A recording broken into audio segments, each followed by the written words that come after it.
देखिए बेटा डिस्पर्जन शुरू कर रहे हैं। तो डिस्पर्जन ऑफ लाइट किसको कहते हैं? तो पहले तो ये डेफिनेशन है कि when white light incidents on the prism surface then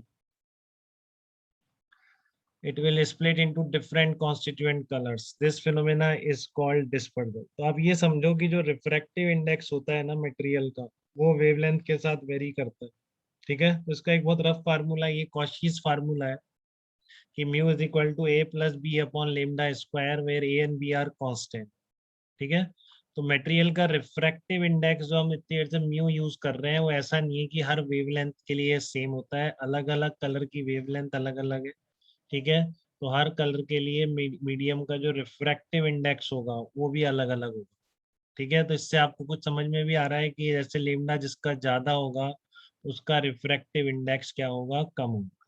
ठीक है, जब भी वेवलेंथ ज्यादा होगी तो ज्यादा वेवलेंथ के लिए रिफ्रैक्टिव इंडेक्स की वैल्यू क्या होगी, कम होगी। तो व्हाइट लाइट को हम जो कह रहे हैं कि सरफेस पर गिरती है, स्प्लिट हो जाती है डिफरेंट कलर्स में। ठीक है, तो बेसिकली इस तरह का फिनोमेना होता है कि व्हाइट लाइट आती है क्योंकि रिफ्रैक्टिव इंडेक्स अलग अलग। ठीक है, तो जब आप यहाँ पे sine i is equal to mu sine r लगाओगे, ठीक है, जब आप इस पर sine i is equal to mu sine r यहाँ पे लगाओगे, ठीक है, तो क्या होगा, आपका रिफ्रैक्टिव इंडेक्स अलग अलग होगा, तो हर कलर के लिए अलग अलग आर हो जाए। इस तरह से यहाँ पर भी आर अलग अलग हो जाए। ठीक है, तो जो आपका डेविएशन था डेल्टा, ठीक है ना, डेल्टा डेविएशन का फार्मूला क्या था, म्यू माइनस 1 इंटू ए था कि नहीं, बताओ। ठीक है, अब हर कलर के लिए प्रिज्म एंगल तो चेंज हो नहीं सकता, प्रिज्म एंगल तो कांस्टेंट है, ये जो ए है आपका। ठीक है, ये तो आपका कांस्टेंट। ठीक है, बट आपका ये जो कलर होता है इस फॉर्म में याद रखते हैं सब, आपको पता है, आप 11th 12th क्लास में आ चुके हैं, तो ऐसा कोई नहीं इसको याद ना हो, विप जाओ। ठीक है, violet, indigo, blue, green, yellow, orange, red. तो आप जब भी इस डायरेक्शन में जाते हैं तो ध्यान रखो रेड कलर की वेवलेंथ सबसे ज्यादा होती है। ठीक है, तो वेवलेंथ बढ़ती है, तो रेड कलर की वेवलेंथ सबसे ज्यादा है, तो आपको पता है कि म्यू इज इक्वल टू, यहाँ लिख देते हैं, mu is equal to A plus B upon lambda square. ठीक है, जब भी लेमडा ज्यादा होगा तो आपका म्यू क्या होगा, कम हो जाएगा। ठीक है, जब भी लेमडा ज्यादा है तो आपका म्यू क्या होगा, कम हो जाएगा।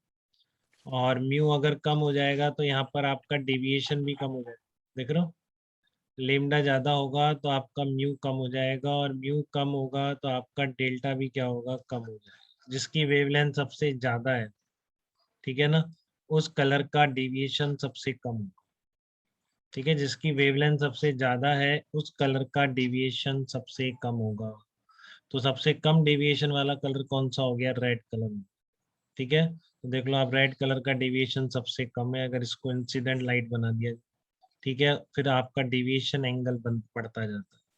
ठीक है ना, सबसे ज्यादा किसके लिए डेविएशन एंगल हो जाएगा, आपका वॉयलेट कलर के लिए, क्योंकि वॉयलेट कलर की वेवलेंथ सबसे कम है, तो म्यू सबसे ज्यादा होगा, म्यू सबसे ज्यादा होगा तो डेविएशन भी सबसे ज्यादा। ठीक है ना, म्यू सबसे ज्यादा होगा तो डेविएशन भी सबसे ज्यादा। क्लियर है बेटा, तो इसको हम, इस फिनोमेना को, splitting of white light into the different 7 colour, this is called dispersion. ठीक है, अब एक ये भी है, देखो आप, ये मैंने डायग्राम बस इसलिए लिया है क्योंकि मुझे मिल गया है एक अच्छी तरह आपको एक चीज बताने की। ठीक है, कि आपका जो प्रिज्म है ना, हमेशा देखो आपने सारे डेरिवेशन प्रिज्म के, ठीक है ना, जितने भी किए हैं आपने प्रिज्म के डेरिवेशन, वो इस तरह से किए हैं, इस तरह की लाइट से करो, ये है। ठीक है ना, तो ये हमेशा कोई बेस से डालना जरूरी है क्या लाइट को, लाइट ऐसे भी तो आ सकती है ना, बताओ, ऐसे नहीं जा सकती क्या लाइट, लाइट यस ऐसे सर। भी तो गिर सकती है ना प्रिज्म में। ठीक है ना, तो ये भी यस मैंने कर सर। रखी है कैलकुलेशन, बट मैं उसको अच्छी राइटिंग में नहीं लिख पाया, अभी लिखूंगा तो फिर पीडीएफ भेजेंगे आप। नहीं तो आप भी ट्राई कर सकते हैं, इसमें फिर सारे फार्मूले चेंज हो जाते हैं बेटा, ये भी नहीं रहता है इसमें डेविएशन है। ठीक है ना, फिर कहीं आप ऐसे लाइट गिरा रखी हो, आपकी आदत इसी की, आप ये लगा दें, ये भी नहीं रहेगा। R1 + R2 इक्वल टू ए भी वैलिड नहीं होगा फिर। ठीक है, ये अब तक यही चलता आ रहा है कि प्रिज्म में लाइट गिरी तो हम हमेशा से बेस की साइड से एंगल लेते हैं, बट इसका रीजन मुझे नहीं पता, ये बहुत ही, इन डायग्राम के चक्कर में मुझे ये डायग्राम दिख गया तो मैंने इसलिए इसको ले लिया। ठीक है, ऐसे भी तो लाइट आ सकती है ना, क्या बुराई है, आराम से जा रहा है। ठीक है, तो फिर आपका ये फार्मूले उस टाइम पर ध्यान रखना वैलिड नहीं होंगे, कहीं आपको यही सब रटा हुआ हो। ठीक है, और रटा हुआ तो होना ही चाहिए, अगर कुछ भी नहीं बोलेगा तो आपको पता है, बहुत बार नहीं बोलता, बस प्रिज्म में एंगल इतना, इंसिडेंस इतना है, तो बेसिक डायग्राम हमेशा ही रहेगा, बट कभी डायग्राम दे दे इस तरह का, ठीक है ना, कि यहाँ पर इंसिडेंट एंगल दिखा दे, डेविएशन पूछे और आप फिर ये लगा के आंसर निकाल, तो गलत हो जाए। फिर सारी प्रोसेस दोबारा करिएगा, यहाँ का भी निकालिएगा, यहाँ का भी डेविएशन निकालिएगा और डेल्टा 1 प्लस डेल्टा 2 करेंगे आप। इसलिए बस ये डायग्राम यहाँ पे रखने का ये पर्पस था कि लाइट हमेशा बेस की साइड से, ऐसा जरूरी नहीं है, लाइट इधर से भी आ सकती है। ठीक है, लाइट ऐसे भी गिर जाए तो क्या बुराई है इसमें, कुछ बुराई नहीं, बट हमेशा प्रिज्म के हर जगह आपको इसी तरह से बेस की साइड से गिरा के मिलती है। ठीक है, बट कभी ये आ जाए तो ध्यान से आप लोग कर देंगे, अब मैंने ध्यान दिला दिया है, और अब भी किसी ने ध्यान नहीं रखा तो फिर मैं कुछ नहीं कर सकता इसमें। ठीक है, तो प्रिज्म का ये केस जरूर ध्यान रखना है बेटा, कभी एग्जाम में लाइट हमेशा बेस की साइड से ही आ रही है ऐसा कोई जरूरी, पता नहीं क्यों इतना लिटरेचर इसी साइड से बन गया, इसके रीजन अभी तक मेरे समझ में नहीं आया। हो सकता है कहीं लिखा हुआ रीजन भी कि हमेशा लाइट का बेस से ही क्यों गिरा रहे हैं, आप इधर से भी तो गिरा सकते हैं। ठीक है, तो ये चीज आपको एक ध्यान रखनी है डिस्पर्जन। यहाँ पे मैंने बताया था डायग्राम के साथ, तो ये पीडीएफ भी मैं भेज दूंगा आपको, ये जो डायग्राम वाली। ठीक है, और नहीं तो आप अपने नोट्स में आज जरूर लिख लेंगे, इस तरह का डायग्राम बना के ये भी पॉसिबिलिटीज है, फिर उसके एंगल वेंगल कैलकुलेट करिए, डेविएशन का फार्मूला निकालो, ये निकालो R1 R2 का, शायद ये माइनस आ जाता है फिर, R2 इज इक्वल टू, या पता नहीं R1 माइनस R2, कुछ इस तरह का रिलेशन आ जाए। ठीक है ना, वो आप करके भेजोगे तो मैं भी भेजूंगा आपको, फिर मैच कराना, आप यहाँ से करके देखना कि क्या रिजल्ट रहते हैं डेविएशन के, R1 R2 ए से कैसे रिलेट होते हैं, पूरी ज्योमेट्री कर लेंगे, वो कोई बात नहीं। ठीक है, बट ध्यान की बात है कि एग्जाम में ये चीज आपको ध्यान रखनी चाहिए। ठीक है ना, हाँ। हाँ देखो सबने तो निकाल, अच्छा ये एंगल ऑफ डिस्पर्जन पे भी आ रहे हो सब। ठीक है, पहले ये बात क्लियर है बेटा, ये डिस्पर्जन की शुरुआत है, मैं आपको मीनिंग बताना चाह रहा था। डिस्पर्जन का मतलब है कि splitting of white light into different colours. ठीक है, क्यों होती है, क्योंकि म्यू हर वेवलेंथ के लिए सेम नहीं है। ठीक है, ये भी न्यूटन ने सबसे पहले बताया था, लोगों को बहुत बड़ी गलत फहमी थी, लोगों को लगता था कि सारे कलर इस प्रिज्म में से निकल के ऐड हो जाते हैं व्हाइट लाइट। ठीक है, बहुत टाइम लगा न्यूटन को समझाने के लिए, उसको एक एक्सपेरिमेंट भी बनाना पड़ा, वो भी देखेंगे अब। ठीक है, जिससे वो बता पाया कि लाइट में कोई प्रिज्म से कलर ऐड नहीं हो रहे, ऑलरेडी व्हाइट लाइट में इतने कलर्स हो।